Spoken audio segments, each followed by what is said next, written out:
It's yet another Monday. Welcome to this special edition of the Mashujaa Day WTV News. My name is Nicholas Mudimba. Let's now start look at the highlights of the day.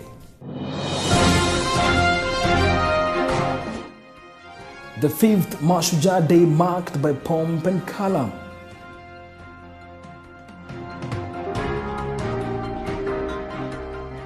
Appreciating the father figures in our lives. And the power behind leadership in the Mashujaa rugby team.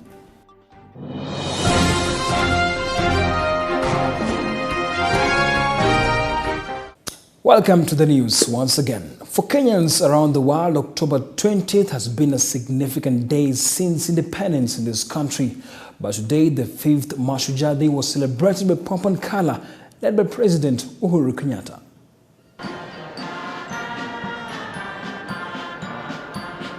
As it was expected, President Uhuru Kenyatta's toughest as far as security is concerned and was the center stage of his speech during the 51st edition of the Mashujaa Day celebrated at the Nyayo National Stadium in Nairobi.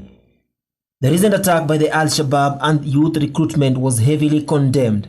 Uncovering of such act is a priority now for the intelligence team with hope of neutralizing the Al-Shabaab sympathizers.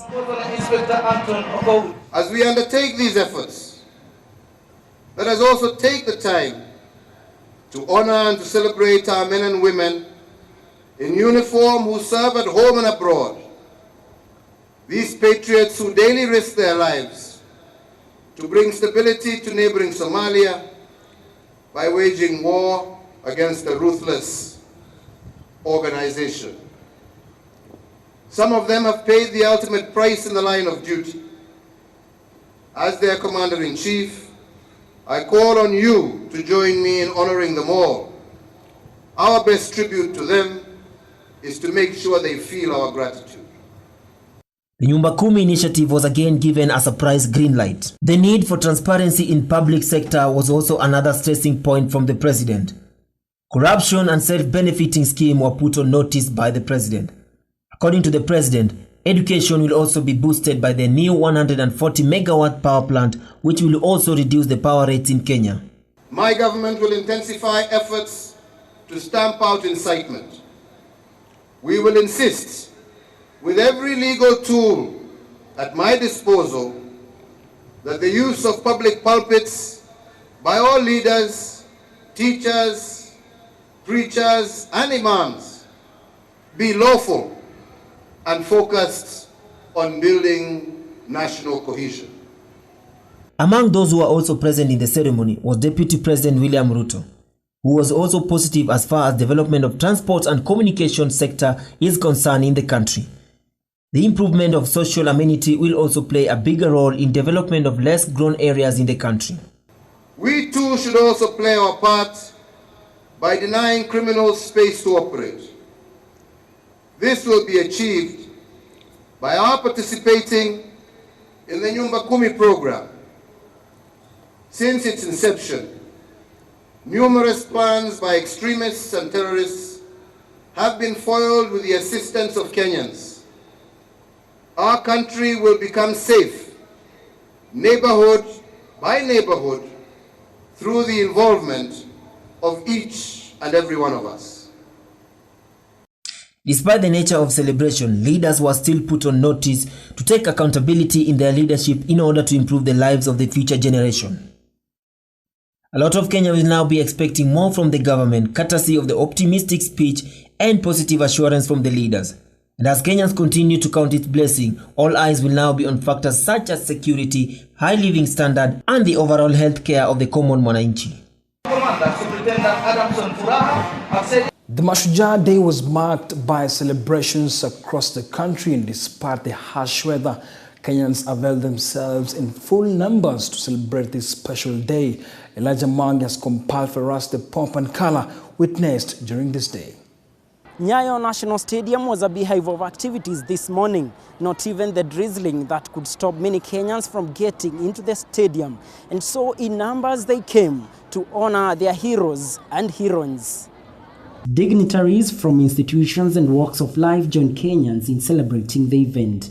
President Uhuru Kenyatta arrived guarded heavily, and as usual, the military did not disappoint. Their synchronized way of marching was another center of attraction. Andrew anayebeba bendera fahari ya kikosi cha 9 cha jeshi letu la nchi kavu ni Luteni Lewis Uraya. An entertainment mix of new and old genres was lined up for the dignitaries and those who turned out at Nyayo National Stadium for the Mashujaa Day celebrations. Kenyatta University Choir impressed with their well-calculated vocal strength to celebrate the event. In the gospel category, Pumwani-born and multiple Groove Awards winner Bahati rendered his song Barua, thanking God for the far he has brought him.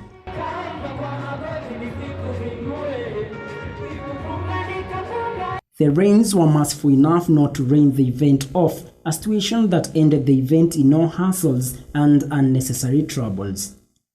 And as Kenya marks the 4th Mashujaa Day celebration after the promulgation of the new constitution, many Kenyans hopes that celebrating our heroes will not just end here at Nyayo National Stadium, but will be carried forward, because as a matter of fact, we ought to respect and appreciate those that give so much for the sake of our country. Reporting for WTV News, I'm Elijah Mwangi. In line of fighting for this country, Henry Kimtai Tanui is among the veterans who worked with the Kenya Air Force and fought for the independence of this country. Not only independence, but serving this country from an attempted coup in 1982. Mashujaa with more of the story. The night of August 1st, 1982, the country woke up to an unexpected attempted coup by rebel Kenya Air Force officers against the government of retired President Daniel Arap Moi. Henry Kimtai Tanui and other former Air Force officers had no idea of what was coming their way when they suddenly heard gunshots. There was an alarm, and soldiers responded to the alarm. We responded to the alarm. In fact, it was enmant, and most of the soldiers were on drinking spree. We were in town. On entering, there was this alarm, and everybody was directing us to the armory. The Kenya Army had taken over. They saw their fellow Air Force soldiers being led by the army to the large supply store where they were locked up. Those who were counter fighting the coup, there were many, and they later on overcame the Kenya Air Force and the other soldiers. The next morning, the officers were forced to sit on the hot tarmac where they spent their day without food or water, after which they were taken back to the store and food was provided. They spent the next 3 days on the runway as they underwent interrogation. Kimtai and his colleagues were later arrested and jailed for some years. They were taken to Community Maximum Prison and later transferred to Langata Prison. When we were in prison, we were later told, oh, you have been... No, there was this appeal, and the sentence was reduced to 8 years. And then afterwards, there was again commission review. And then later we were told again, you had to serve for 5 years. But I didn't even finish the 5 years. After the coup, that was the end of Kimtai's service as an aircraft technician. More than 100 soldiers and 200 civilians died. The Kenya Air Force was later disbanded. The work of Kimtai and his colleagues will always mark Kenya's history in their role to defeat the attempted coup. Reporting for WTV News, I'm Weri Mombogwa. Now this is dedicated to all dads out here. Parenting is an art and of course an influence to the well-being of your kid. But what does it take for your kid to call you a Shujaa in the family? Is parenting a hard task, or is it just an art from anyone else? Hi, I'm Rico and this is my hood.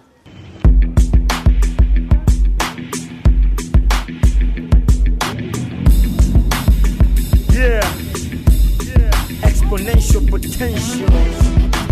Wali to the row. Aha, aha, aha. laughing now.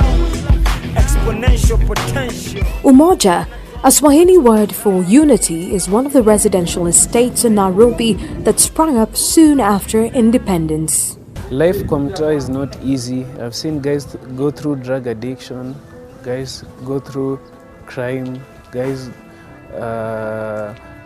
Some of my friends have either been arrested, some shot down by the police. As if life wasn't hard enough growing up in Umoja, behind closed doors, Rico was facing what he terms a terrible ordeal in the hands of his own father, not because he was molested, but because of the public ridicule he suffered. He says his dad was a drunk.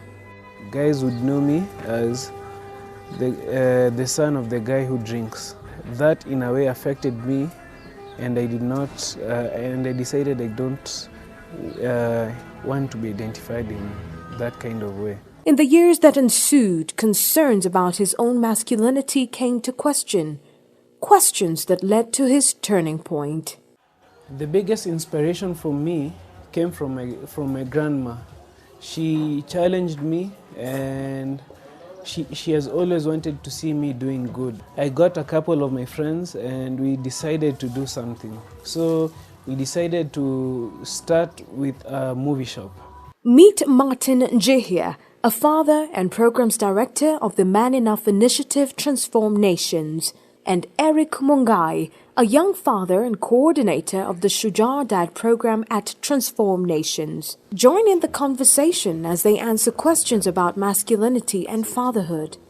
Every man takes initiative, every man lives responsibly, every man lives sacrificially, and the fourth one is every man loves faithfully.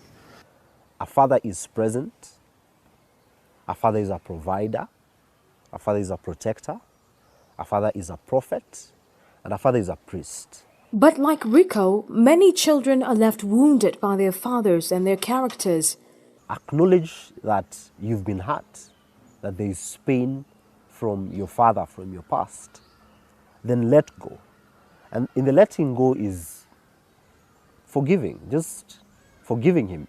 Then the third one, of course, is reconciliation. Seek to reconcile with him. Martin and Eric offer hope to men like Rico who struggle with masculinity and scars. Let's celebrate our fathers, do something special for them. If their father called them and appreciate them, I would send them a text and tell them how much you appreciate the way they sacrificed for you, the way they fathered you, and that will be priceless for them. Sit down with other men and just find healing. Just talk about it, just reach deep in and find the root causes and the pain, the deep pain that is within yourself. And just come out and have a man walk with you, have a man advise you and mentor you as a father, and find that healing. As a man, remember that you have a mandate to uphold the destiny of your family and future generations. Now, many of us understand that marriage is an institution. But what does it take for a man to be called a breadwinner? Responsibilities and, of course, taking charge of the family. What does it entail for a man to make his family comfortable? A man's role in marriage is of critical importance in achieving a stable home. It is expected of him to be a provider, a teacher, a friend, as well as a lover. Some women believe that marriage would be a better place to be if only men went out of their way to show affection and appreciation for the women in their lives. But did you know that there are actually men who distinctively fit the description of husbands who should be celebrated rather than tolerated?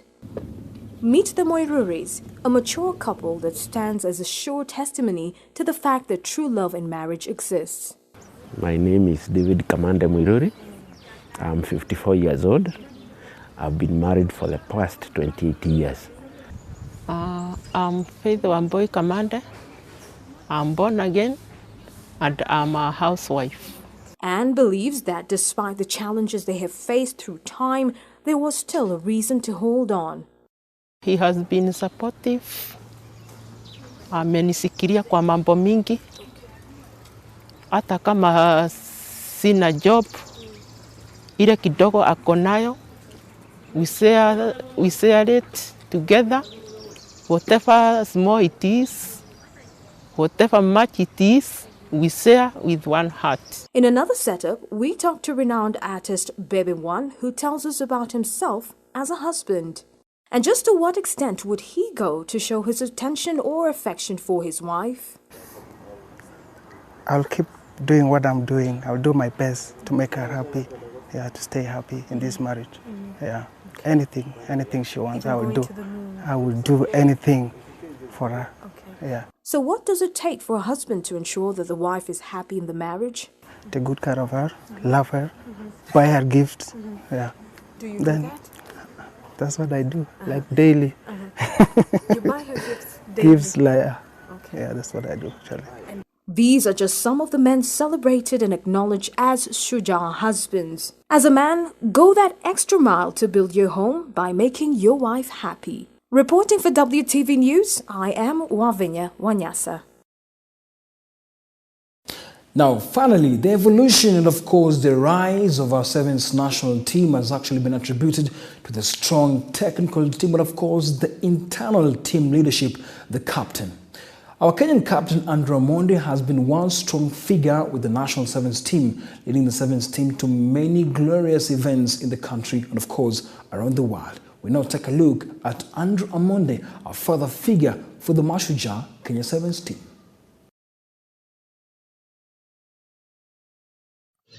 Andrew Amonde, one of Kenya's most dependable rugby players. But did you know this gentleman used to play basketball and handball in high school before the onset of his rugby career? In the year 2000, he began his professional career. And in 2001, he was signed by KCB RFC. In 2005, Amonde was called to the National 15 squad. In 2006, he joined the National 7 squad. And in 2008, he was named the KCB RFC captain. In 2012, Andrew Amonde was named the National Sevens team captain, a position he holds to date. These are just to mention but a few of his achievements. His journey so far, very impressive. The try, really. The ways go by Injera. And cutting through, right through the middle. What a start, and look at the Kenyan fans. And Mike Friday spoke to earlier, talked.